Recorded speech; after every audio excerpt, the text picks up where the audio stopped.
All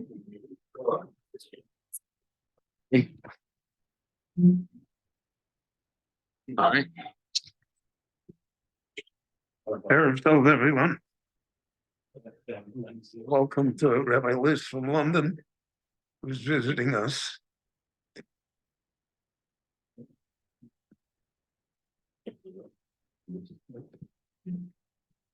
As we all know, the Torah is multi-layered.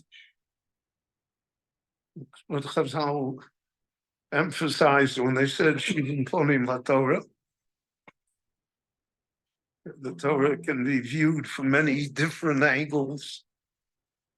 And it has many lessons to teach us aside from the obvious lesson that the words themselves indicate.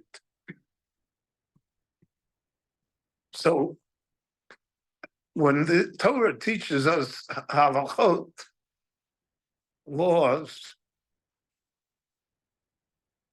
there's a level that applies even to thoughts and, so to speak, values and spiritual ideas as well. It's not limited to the halachot that the Torah itself taught us, which is basic pshat. And einam mikra yotze midei pshuto. Pshat is the beginning of everything. And when it's all over, it's the end of everything. But in between, there is a great deal of latitude for thought and for understanding. So in this week's Parsha Mishpatim, which is almost all halachot, and basically Bava Kama, Bava Metzia, Bava Basra, Sanhedrin, etc., are all based on this week's Torah reading of Mishpatim. So we are accustomed to look at it at its face value, the way Rashi interpreted it for us. But there were great men in Israel who saw in it a depth that is also true and is no longer restricted to the world of halakha. So in this week's Parsha, the Torah teaches us that there are three types of shomrim. It's really four, but it's three. There's a shomer chinam. I give you the keys to my car. I say, I'm going away for a week. You take care of it. I'm not going to pay you for it. You're not going to be able to use it. You have no advantage from it.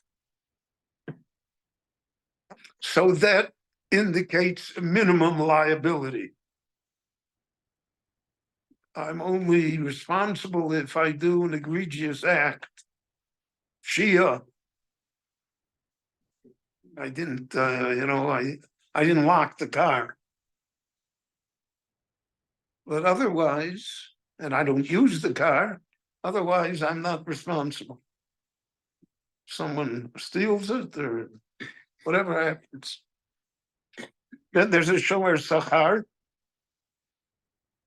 that someone take care of my car for a week, yes, 500 shekel. I'll be glad to do it. So I'm getting paid. I'm gaining from it. So then my level of liability is raised. So even if the car is stolen, it's my liability. I'm only not liable, so to speak, for what in the legal world is called an act of God. Lightning hits the car, then I'm not responsible. It's an onus. But otherwise, I'm responsible because I'm gaining a benefit. Then there's something called socher. So I lease the car.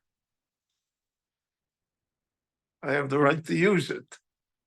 So there's a difference of opinion in the Talmud whether or not the socher is like a shomer chinam or like a shomer sachar. And the conclusion of the halacha is that he's a shomer sachar. So socher and shomer sachar go together. And then finally, there is a shoel. I borrow it. I say, my car's in the garage. I need a car. Can I use your car today? Can I borrow it? And in a moment of foolishness, you grant me the right to do so. So that's the highest level of responsibility. So then I'm responsible for everything, except for certain exceptions. If the car falls apart on its own, or if I was driving you somewhere. But otherwise, I'm liable for everything because I have the full benefit of the car. So that's the bare bones halacha. We learned that when we were starting out in studying Talmud. It's one of the first areas that we're taught, the dinim of the Shomer. But in the realm of Jewish thought and machshava, so Tzaddik in Chassidus, Rav Kook in Semai Chassidus, even the Bali Musar,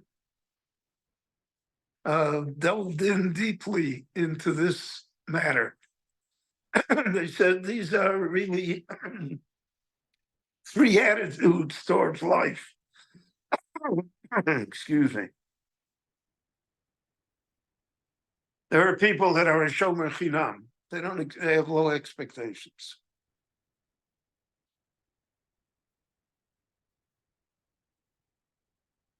What kind of shomer shenasat to be Tori, at the Barossa, Sarta, to Fachta be, to Mishamra be Kirvi. I'm a shomer chinam on life. I don't have great expectations. If I don't have great expectations, I don't have great liabilities either.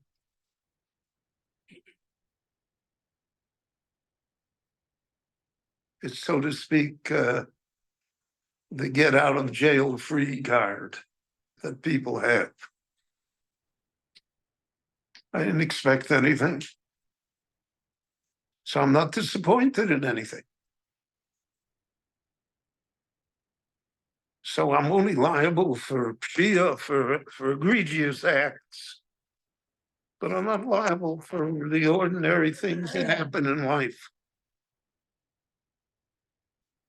I'm above that. So those are rare people. And most people are not shomer chinam. Most people have expectations. And the question is, how great are the expectations? And how far are we willing to go in order to somehow think that we fulfill our expectations? So that's the shomer sachar. I expect to be paid. I expect a reward for my good deeds. I expect that somehow my expectations will be met. This raises always the problem of tzaddik v'ralo, rosh havatova.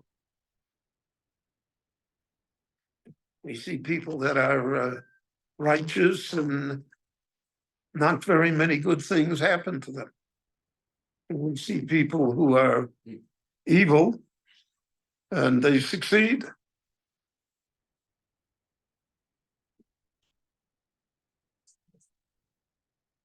So this concept of shomer chinam and shomer sachar plays into this.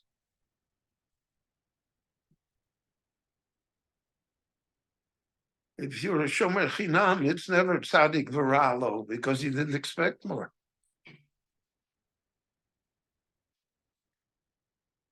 That is the really ultimate lesson of the book of Eov.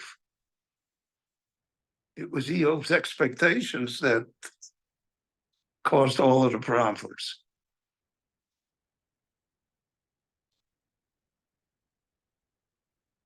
But most people are shomer sachar. We expect to be rewarded. I expect that, look at me, I'm such a good person. I'm Mekayim the Torah. So there's a higher level there of disappointment.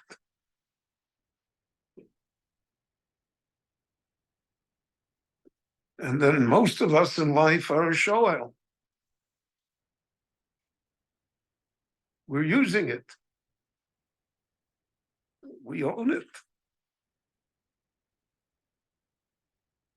And there's the highest level of liability. So they said that that's how heaven judges us. Just as halachically we are judged that way, we are judged that way in all facets of life and in all facets of heavenly judgment. So we have the choice of what type of shomer we want to be.